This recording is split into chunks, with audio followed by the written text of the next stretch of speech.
The DA, Fani Willis, and Nathan Wade, though, offered a counter-narrative where they said, no, he got hired first, then the relationship started. None of this was sort of intentional. None of this was planned. And then the stakes got upped further, Jake, because both DA Willis and Mr. Wade have now testified under oath that their romantic relationship did not start until after Mr. Wade was hired. So if that is untrue, they're going to have big problems for this case. They've submitted false testimony, and they could have bigger problems than just this case alone. Yeah, so the issue here is there's kind of like a silly suggestion that the only reason Fani Willis is even engaged in this prosecution is so that she and her lover, Mr. Wade, could live high on the hog and they take this government salary and go on vacations and this and that, which it does not on its face seem all that credible.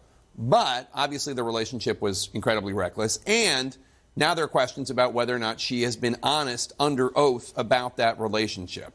What are the judge's options here? What can he do with all this information?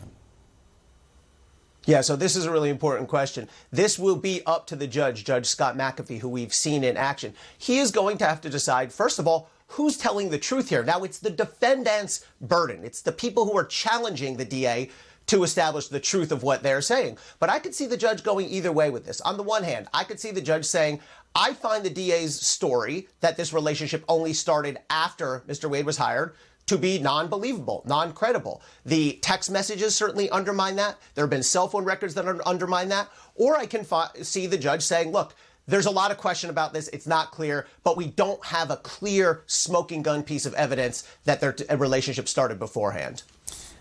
What